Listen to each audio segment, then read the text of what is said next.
In the age of dying stars, humanity discovered the truth it was never meant to know.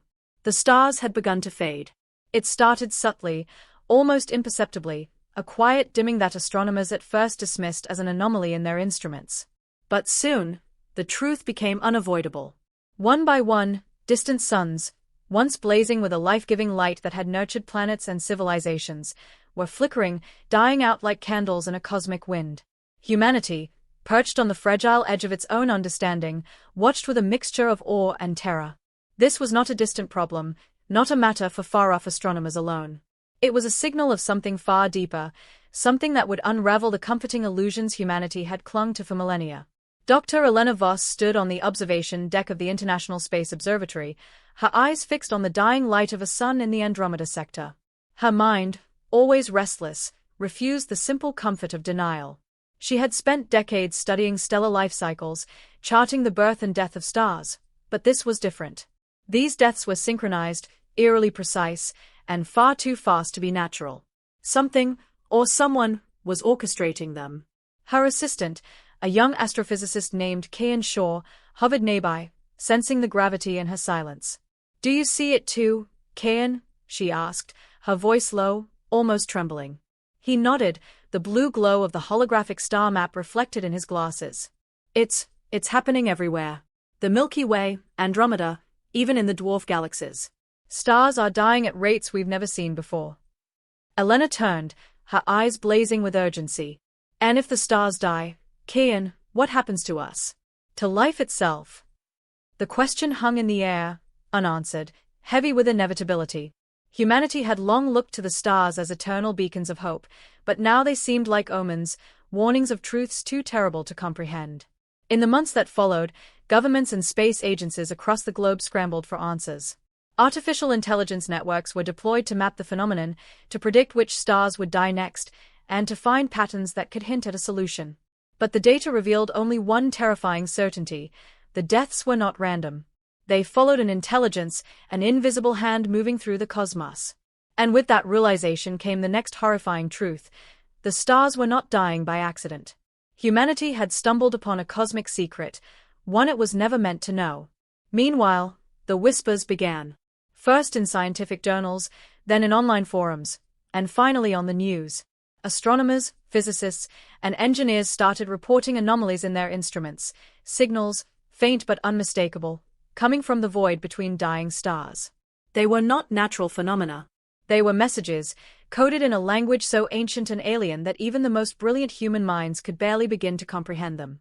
And yet, fragments of understanding emerged. They hinted at civilizations older than humanity could imagine, civilizations that had survived countless eons by manipulating the very stars themselves. Elena, driven by a mix of fear and obsession, became the leading voice in the push to decipher these messages. Her days and nights blurred together, spent in the sterile glow of holographic displays, translating mathematical patterns that might reveal the mind behind the cosmic deaths. Kieran, loyal and equally driven, warned her of obsession's cost, but even he could not resist the pull of the unknown. "What if it's a warning?" Kieran asked one night, as they stared at a star that had gone dark in the span of a few hours. "What if someone, or something, doesn't want us looking this closely?" Elena's eyes did not leave the map. "Then we have to see it anyway. Humanity can no longer pretend that the universe is safe or infinite. We need the truth, no matter how terrible it is." The first breakthrough came when a fragment of the alien messages resolved into a structure, a sequence that suggested an understanding of physics far beyond humanity's reach. It was a formula, but not one for energy or propulsion. It described the manipulation of life itself, on a scale that made human science look like child's play. The implications were staggering. Civilizations could, if they had the knowledge, accelerate or extinguish stars, control the very fabric of galaxies, and perhaps even influence the evolution of life on planets. And then the realization struck: humanity was not observing these deaths as passive spectators. It had been drawn into a test, a reckoning imposed by intelligences that existed beyond comprehension.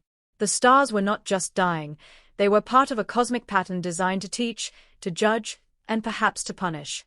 Elena and Kieran, driven to the edge of understanding, were invited to join a secret council of scientists, military leaders, and philosophers. They met in an underground facility, shielded from prying eyes, where the collective intelligence of humanity struggled to make sense of what they had discovered.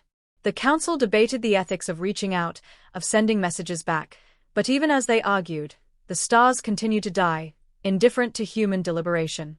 It was in those quiet, desperate nights that the truth began to emerge. Not all stars were dying by the same hand. Some extinguished themselves as if weary of existence. Others were deliberately torn apart, their energy harvested in ways that were incomprehensible. And buried in the patterns of their deaths was a message written not in words, but in consequences. Some knowledge is forbidden. Some truths are too dangerous. Some paths, once taken, cannot be undone. The discovery shattered the comforting illusion of human significance. The universe was vast, ancient, and governed by intelligences so powerful that humanity's struggles, ambitions, and fears were but whispers in an endless night. And yet, for the first time, humanity saw itself reflected in the cosmos, not as masters, but as learners, trespassers, and witnesses to a truth that would forever change the way it looked at the stars. The alien messages were unlike anything humanity had encountered. They arrived not in spoken words or written symbols, but as patterns of energy, subtle distortions in the light of dying stars, as if the stars themselves were whispering secrets across the void. At first, these signals were dismissed as noise, random fluctuations in the cosmic background, but Elena and her team recognized their significance immediately. There was intelligence in the randomness, a structure that suggested design, purpose, and intent.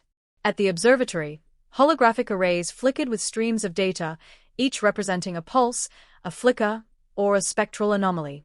Elena traced her fingers along the streams, connecting lines that only she seemed to see. Kieran watched her with a mixture of awe and fear. "Elena, are you sure this isn't just pattern recognition gone too far? Our brains are designed to see order in chaos. Maybe we're seeing things that aren't there." Elena did not look at him. "No. This is real. The signals are too precise, too deliberate. They are structured in ways that human consciousness could never create. And they are everywhere, distant galaxies, our own star cluster, even within the remnants of stars that have already died." Weeks turned into months. Humanity's most brilliant minds joined the effort, creating a global network of quantum computers, AI systems, and mathematical prodigies, all devoted to deciphering the alien language. The process was grueling. Patterns overlapped, shifted, and sometimes contradicted each other. But slowly, fragments began to make sense. They were instructions, not for weapons or technology, but for understanding existence on a scale that dwarfed human comprehension. One night, Elena stayed alone in the observatory, staring at a star that had dimmed almost entirely. The signal it emitted pulsed rhythmically, almost like a heartbeat. She whispered to herself, "It's trying to communicate, it's trying to teach us." Her voice echoed in the empty hall, but there was no one to answer. For a long moment, she imagined the voice of the universe itself, not cruel or indifferent, but infinitely old and patient, speaking truths humanity had never been ready to hear. Then came the first warning. One of the AI systems, designed to interpret the signals, emitted a sudden alarm. The star charts shifted violently, showing multiple stars extinguishing simultaneously in sectors previously thought stable. The council convened immediately. Military leaders demanded action. Governments debated containment strategies. But Elena saw the deeper meaning. The universe was testing them, nudging humanity toward understanding, or perhaps toward despair. "What do they want from us?" Kieran asked in the council chamber, his voice barely hiding his dread. "Why are the stars dying?" Elena stood, facing the council, her mind racing. "They want us to see the truth. The stars are not just dying, they are showing us what happens when civilizations reach beyond their understanding. We are witnessing the fate of those who came before us. Every pulse, every extinction, is a message, a lesson written in the language of the cosmos." The truth was terrifying. The messages revealed that life in the universe was rare, fragile, and constantly observed by intelligences older than humanity could comprehend. Civilizations rose and fell, not always by natural forces, but sometimes by intervention, by entities that existed beyond space and time, shaping galaxies as an artist shapes clay. And now, humanity had drawn attention to itself by its curiosity, its ambition, and its relentless probing of the stars. As the council debated, a philosopher named Amara spoke quietly, her words carrying the weight of a lifetime spent contemplating the universe. "We have always assumed the universe is ours to explore, ours to understand. Perhaps that assumption was arrogance. Perhaps the stars themselves are alive, and they judge us not by our weapons, but by our wisdom. Elena felt the sting of Amara's words, but she could not retreat. Her obsession had grown too deep. "We cannot turn away," she said. "Even if the truth is terrible, even if we are too small to grasp it, we must see it.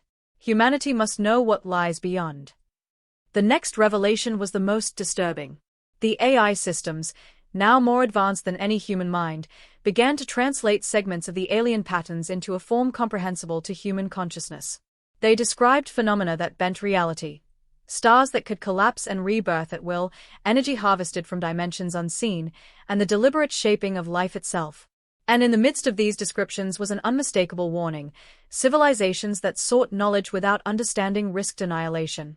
Elena and Kieran realized the implication immediately. Humanity had crossed a threshold. By observing, by decoding, by seeking answers, they had entered the attention of these ancient intelligences. The universe, in all its vastness, was not passive. It was aware.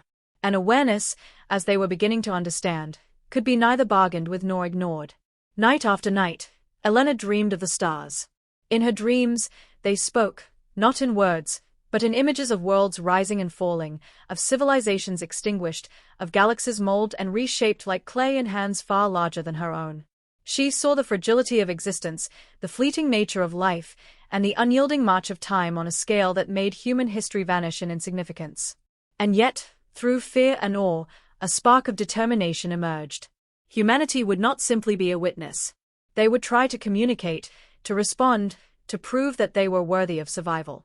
A plan was devised, a carefully encoded message sent across the void, acknowledging their understanding of the cosmic pattern and their desire to learn. It was a fragile, almost desperate gesture, a whisper into the infinite. But sending the message was only the beginning. The true test lay in what would follow. The universe had already shown its capacity for judgment. The stars continued to die, some of their deaths unnatural, others serene and final, as if yielding to an order that humans could barely comprehend. And in the quiet between pulses, Elena and Kieran felt the weight of their discovery. Humanity had uncovered a truth it was never meant to know. A truth that would change everything. The message had been sent. Encoded in the flickering light of a dying sun, translated through layers of mathematics and quantum resonance, it carried humanity's intentions. A desire to understand, to learn, and to survive. 4 days. The observatories waited in silence, the hum of machinery and the soft blinking of holographic arrays the only sign of life.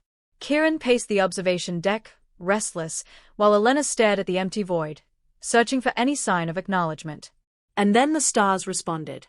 It began subtly, almost imperceptibly. A faint resonance in the light of a distant galaxy, like the echo of a bell. At first, scientists questioned their instruments, their calculations, their sanity. But as the pulses grew stronger, patterns emerged. They were not chaotic, not random. They were deliberate, an answer encoded in the very fabric of the cosmos. Humanity had been heard. The response was not a message in words, but in experience.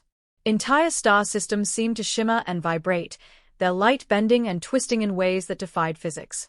It was as if the universe itself had leaned closer, acknowledging humanity's presence, testing its resolve. Elena felt a shiver run through her body. The truth they had sought was not distant, hidden in equations or textbooks.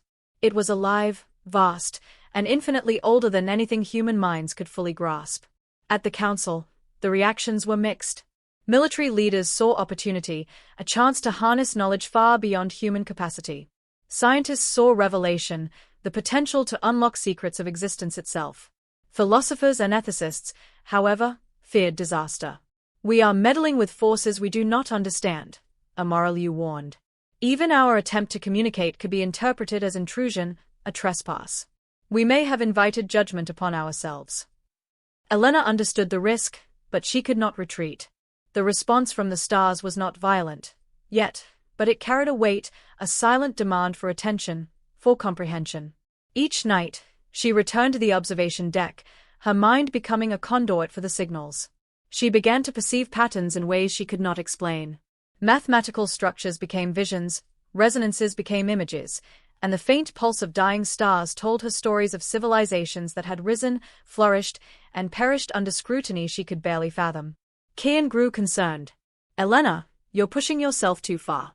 You're letting the signals control you." Elena shook her head. "No, Kieran. They are showing us something. The universe is not just empty space, it is conscious in a way we've never imagined. And if we are to survive, if humanity is to have a future, we must see it as it truly is." Then the first direct communication arrived, or what could be interpreted as communication. A single, enormous star system began to pulse with a rhythm that mimicked human thought patterns. Within its glow, images seemed to form. A history of galaxies being born and dying, of civilizations reaching for the stars and failing, of knowledge gained and lost over unimaginable spans of time. And at the center of it all, a figure emerged, a presence that was not human, not physical, yet unmistakably intelligent. It was both terrifying and mesmerizing. Humanity had encountered something older than stars themselves, something that had watched life bloom across the cosmos for eons. Elena felt both awe and fear. This was the intelligence behind the dying stars, the hand guiding or judging the fate of civilizations. And now it was aware of humanity. The council convened once more, this time in emergency. Images of the cosmic presence filled the chambers through holographic projections. Leaders whispered in awe and terror, realizing for the first time the insignificance of their power and the magnitude of the forces at play. "We cannot hope to compete," admitted one general, his voice trembling. "If this is the mind behind the stars, we are nothing." But Elena refused despair. She stood before the council, her voice firm. "We are not nothing. We are witnesses. We are learners. And the fact that they have responded at all means that there is a path forward. We must continue to listen, to understand, and to act with wisdom. This is not a test of strength, but of understanding.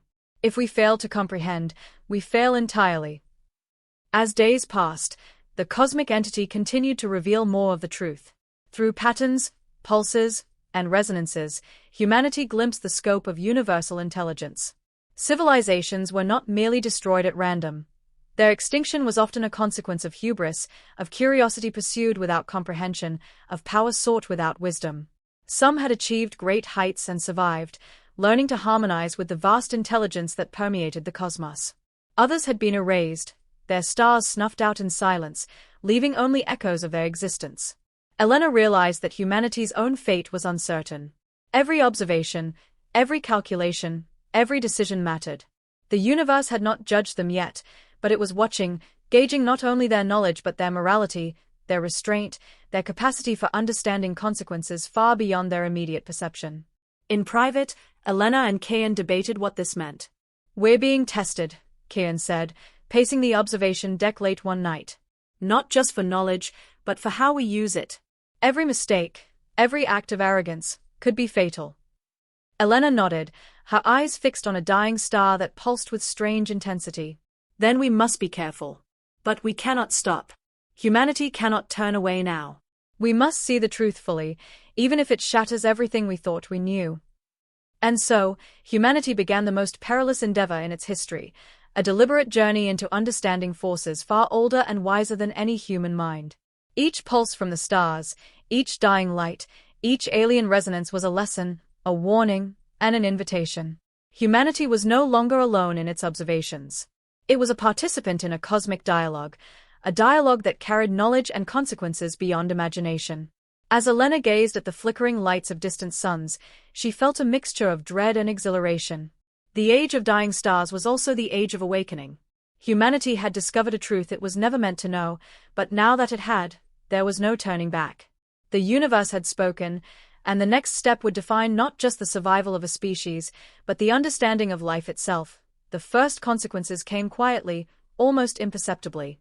Power grids across the globe flickered in patterns no engineer could explain. Satellites and probes began to fail in coordinated sequences, some disappearing entirely. Communication networks transmitted strange bursts of static, pulses that mirror the rhythms of the dying stars. Humanity had assumed it was in control of its technology, that it could safely study the universe from its fragile planet, but the universe, it seemed, was already responding. Elena and Kieran realized with mounting dread that these anomalies were no accident. The cosmic intelligence behind the stars was not passive. It was observing not only the human species but its creations, testing the resilience, wisdom, and restraint of every system humanity relied upon. Every act of pride, every unchecked ambition, had consequences far beyond Earth. The council convened again, this time under strict secrecy. The room was tense, the air heavy with fear and awe. Military leaders suggested isolation protocols, cutting off humanity's most advanced satellites to avoid further interference. Economists and scientists argued that halting technological progress was impossible, that society could not withstand such abrupt disruption.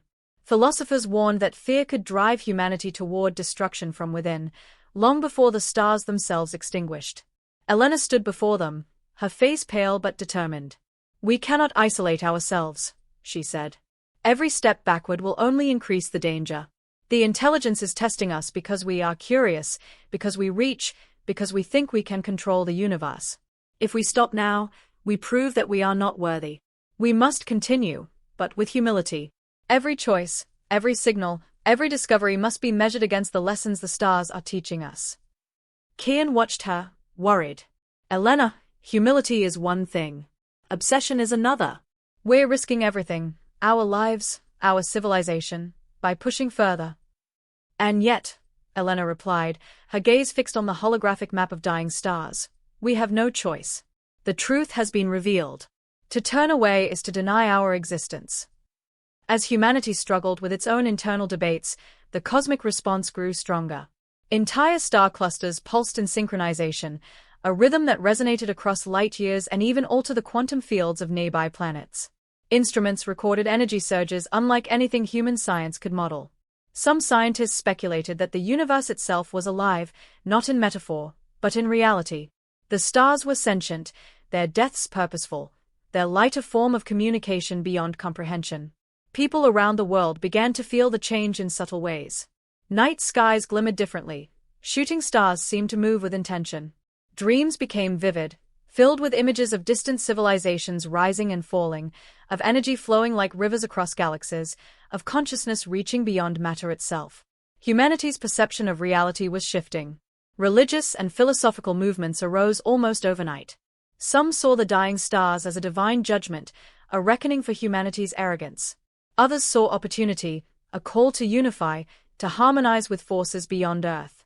Conflicts erupted between factions that wanted to exploit the alien knowledge and those who wanted to preserve caution and restraint.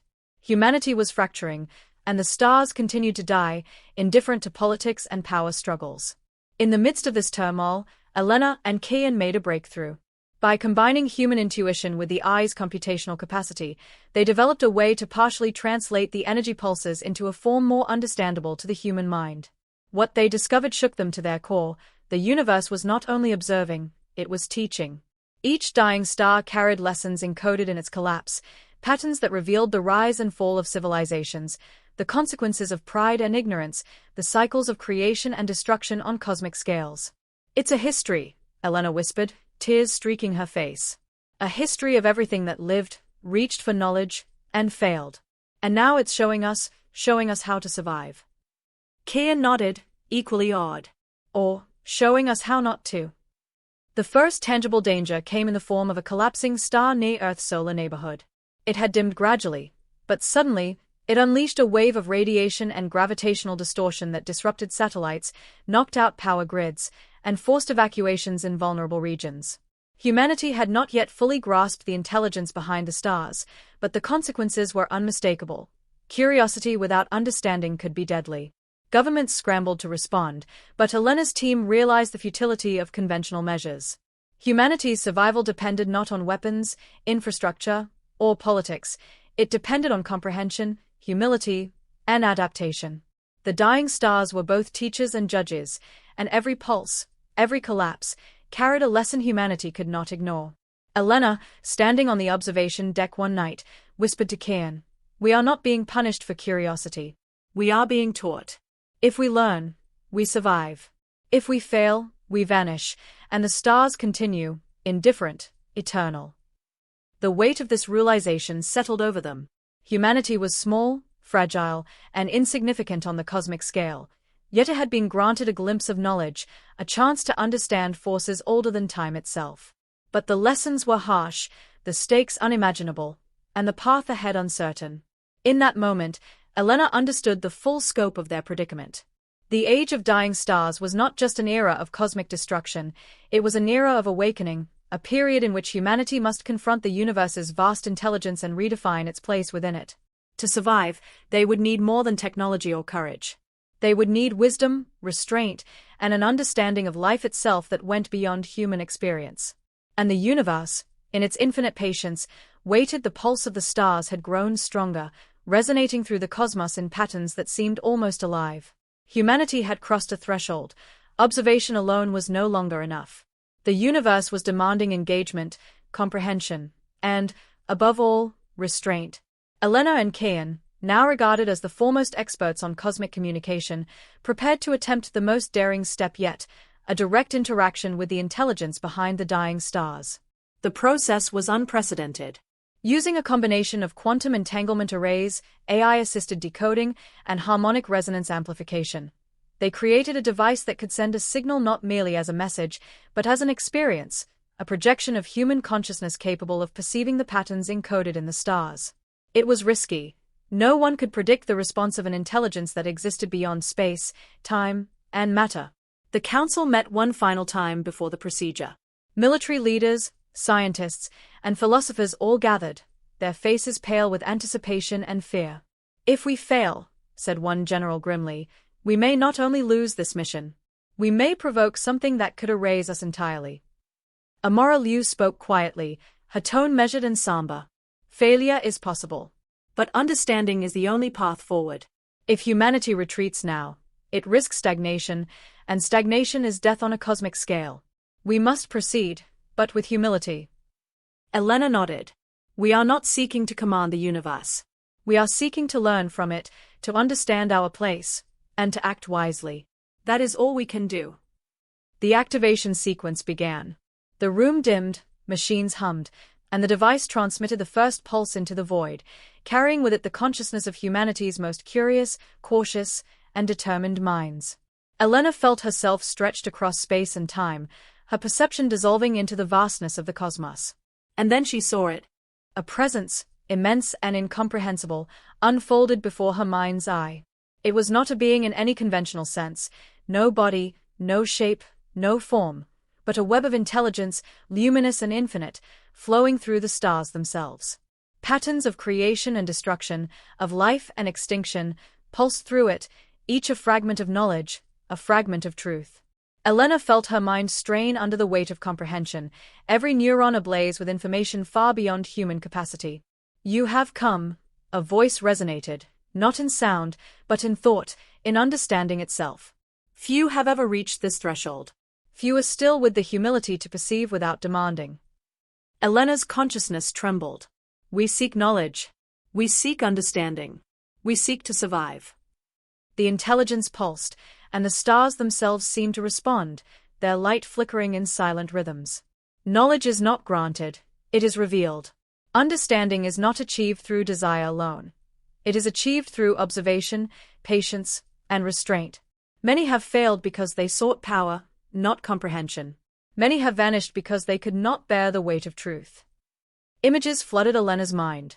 Civilizations rising across the galaxy, their pride and ambition their undoing. Stars extinguishing as lessons, not as punishments.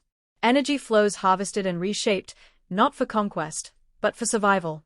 And at the center of it all, a pattern emerged, a universal law, a principle governing life, intelligence, and existence itself. It was both beautiful and terrifying, simple in its essence yet impossible to fully grasp. Knowledge carries responsibility, and the misuse of understanding leads inevitably to oblivion.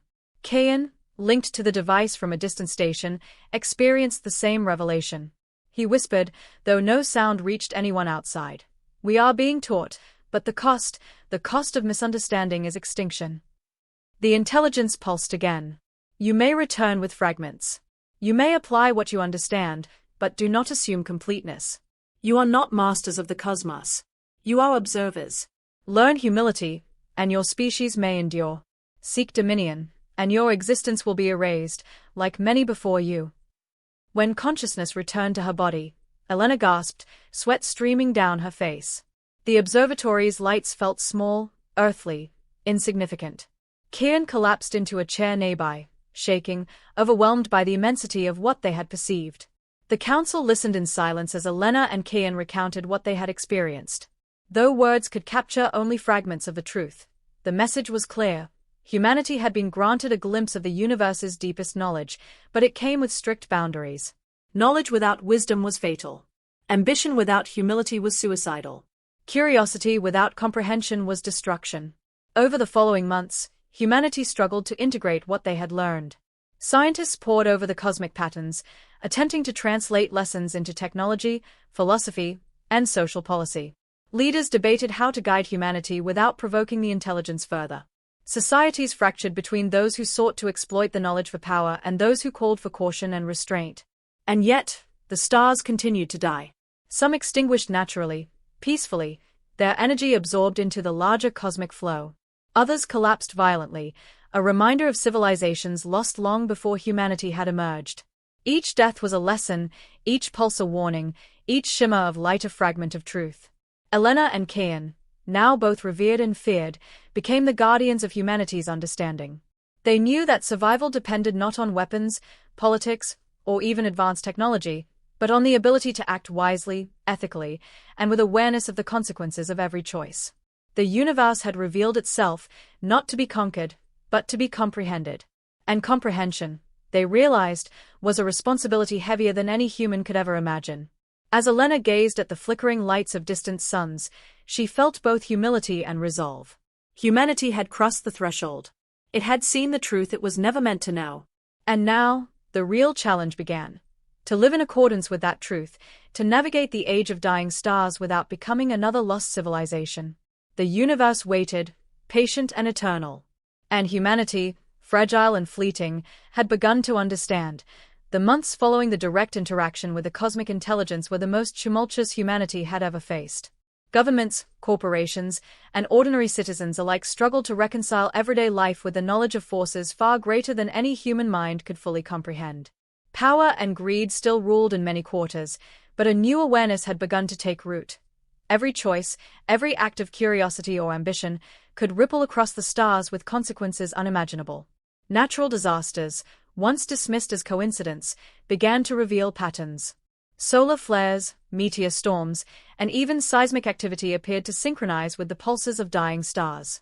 Scientists were initially alarmed, fearing catastrophic events, but Elena and Kieran realized that these phenomena were subtle warnings, echoes of the cosmic lessons humanity had barely begun to understand.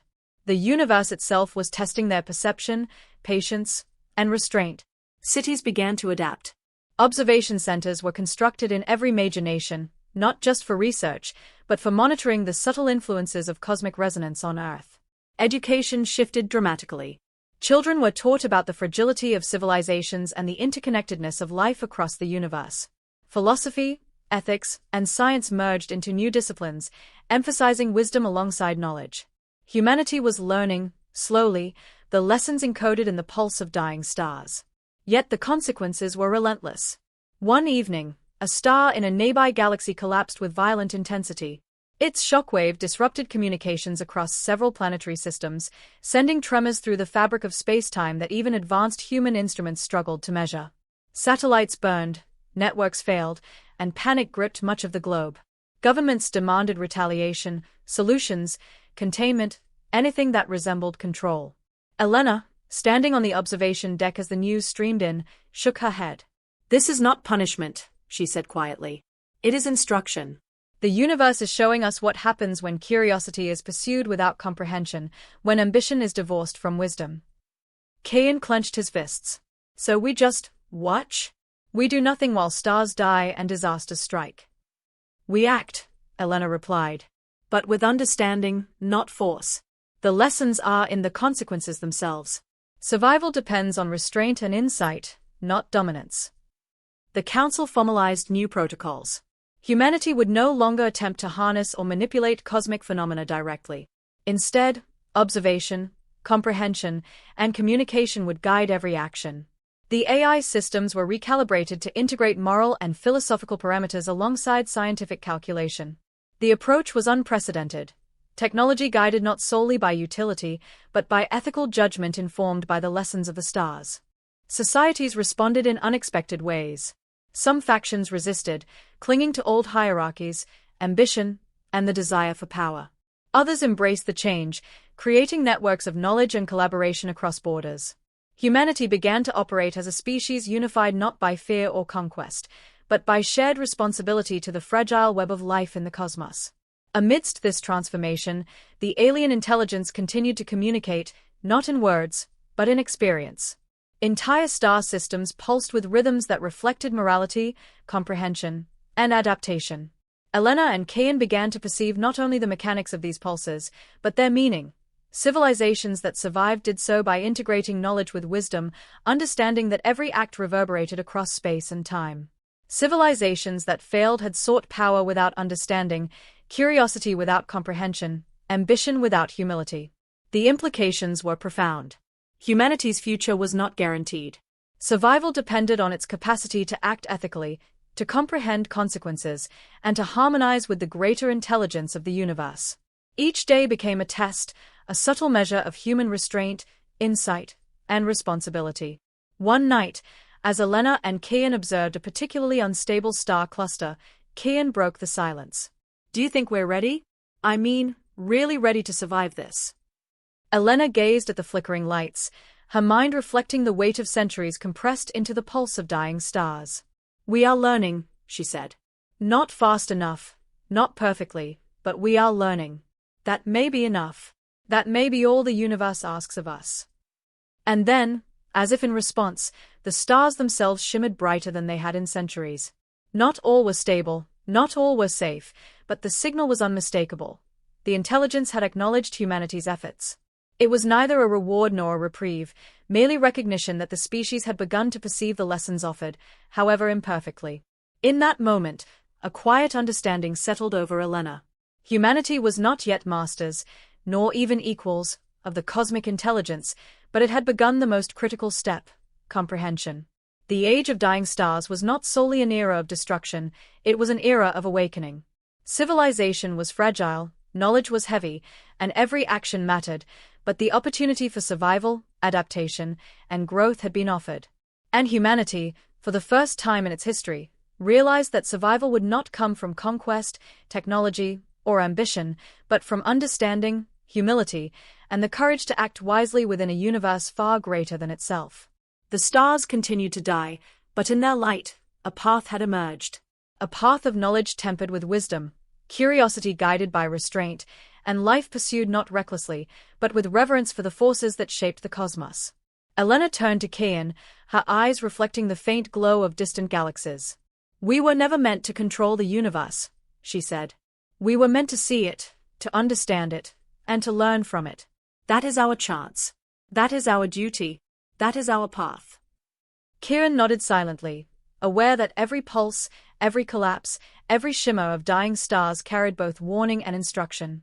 Humanity had begun to navigate the age of dying stars, and the universe was watching, patient, eternal, and infinitely wise. The age of dying stars had reached a crescendo. Across the cosmos, suns flickered and collapsed with increasing intensity.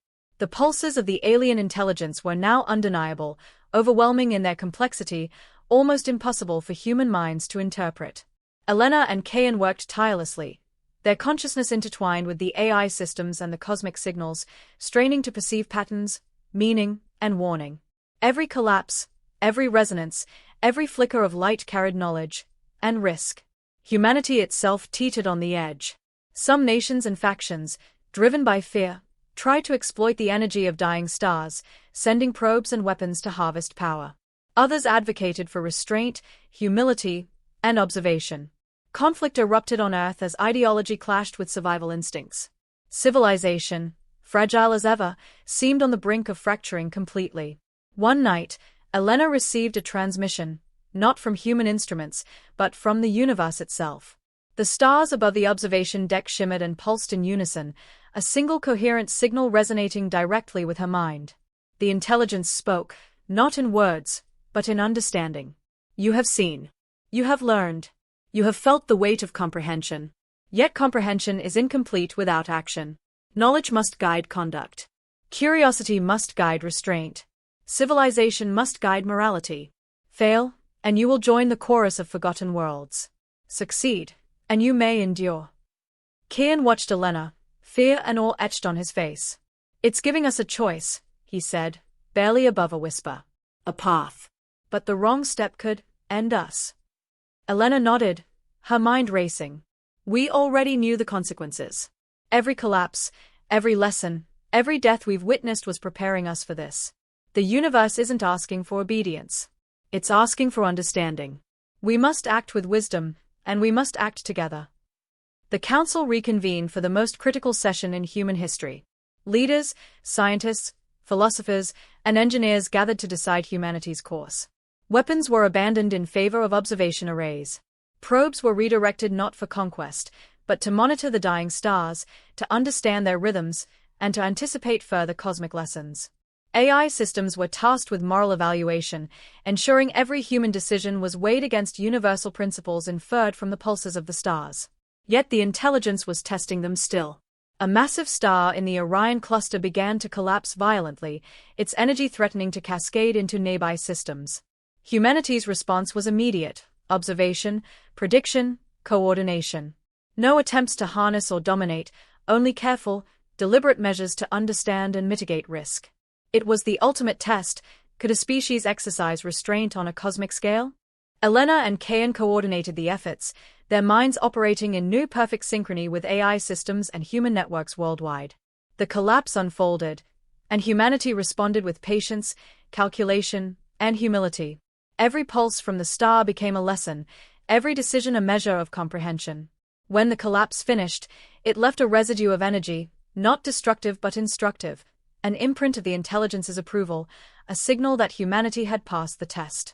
For the first time, the dying stars seemed to pause, their light steady, almost luminous in their approval. Humanity had survived, not by power, not by ambition, not by domination, but by understanding, by harmonizing knowledge with wisdom. Elena turned to Kieran, tears in her eyes. "We did it," she whispered. "We didn't just survive, we learned how to endure." Kieran shook his head, awed. "And yet, the universe is still teaching. We are not masters. We are students. And the lessons will continue as long as we live." Indeed, the stars continued to die, and new pulses carried further instructions. But now humanity had a framework, a methodology, a path forward. Survival was not guaranteed, but comprehension, patience, and ethical action could sustain them. For the first time, the species understood that existence itself was not a gift, but a responsibility, a delicate thread woven into the fabric of a universe older and wiser than imagination could contain. The cosmic intelligence, vast and eternal, seemed to recede, not in disinterest, but in satisfaction. It had guided humanity to the precipice of understanding and witnessed the species take the first step across it. The age of dying stars was far from over, but humanity now faced the cosmos with open eyes, tempered curiosity, and a humility born of experience. Elena and Kieran stood on the observation deck, watching the stars flicker in their distant deaths and births. "We were never meant to know everything," Elena said softly, "but we were meant to see, to learn, to understand. And that may be enough." The stars pulsed once more, a quiet, eternal rhythm. The universe had spoken, humanity had listened, and a fragile, luminous hope endured amidst the age of dying stars. Years passed, and humanity slowly adjusted to life under the silent guidance of the dying stars. The lessons learned from the cosmos had reshaped every aspect of society. Nations that had once been rivals worked together to monitor and understand the universe. Education emphasized wisdom as much as knowledge. Scientists, philosophers, and leaders alike measured every decision against the principles humanity had inferred from the rhythms of collapsing suns and the pulsing intelligence behind them. Elena and Kieran had become symbols of this transformation, but neither claimed credit or dominance. Their achievement was not conquest, but understanding, a bridge between human curiosity and the infinite intelligence that shaped the cosmos. They traveled the world, teaching others how to perceive patterns, how to interpret lessons, and how to act with restraint and humility. Every day was a reminder that knowledge carried responsibility, and that survival was never guaranteed, even when understanding was gained. The stars continued to die. Some collapsed peacefully, scattering their energy like gentle whispers across the void. Others erupted violently, sending waves of radiation and gravity across galaxies. Humanity no longer sought to control these events, but to learn from them. Each death was a story, each pulse a fragment of history, each flicker a reminder of civilizations that had come before. Through observation and reflection, humanity became more than a species, it became a student of the cosmos. In quiet moments, Elena and Kieran would stand on observation decks, watching the sky. The universe was vast, ancient, and largely incomprehensible, yet it had offered humanity a chance to survive, to learn, and to grow. Elena often whispered to Kieran, "We were never meant to know everything. But what we have seen, what we have understood, it is enough to carry us forward." Kieran nodded, his eyes reflecting the light of distant galaxies. Enough, yes. But also a reminder. Every action matters. Every choice echoes across the universe. We are not masters. We are witnesses, participants, and learners. And so, humanity continued. It expanded its understanding of the universe not through force or ambition, but through curiosity tempered with restraint. New generations grew up under the knowledge that the cosmos was alive with intelligence and consequence, and that survival required not only ingenuity, but humility and wisdom. The age of dying stars persisted. Suns faded, galaxies shifted, and civilizations beyond Earth rose and fell in rhythms humanity could only begin to grasp. Yet humanity endured, guided by the lessons encoded in light and energy, forever aware that existence itself was both fragile and precious. Elena looked at the sky one last time, the stars dimming and pulsing in their eternal rhythm. "The universe has taught us something we were never meant to know," she said softly. "Not to conquer, not to dominate, but to understand, to survive wisely. And that, perhaps, is the greatest knowledge of all." Kieran stood beside her, silent, watching the endless night. "We have learned humility, patience, and responsibility," he said. "We have learned to see ourselves not as rulers of the universe, but as part of it. That is our truth. That is our survival." And so, under the faint glow of dying stars, humanity took its place in the cosmos, not as masters, but as students, observers, and stewards of knowledge. The universe was infinite, indifferent, and eternal, yet it had offered a gift: the opportunity to learn, to endure, and to find meaning amidst the vast, unyielding night. The stars continued to die, but humanity continued to live, aware, awake, and forever changed.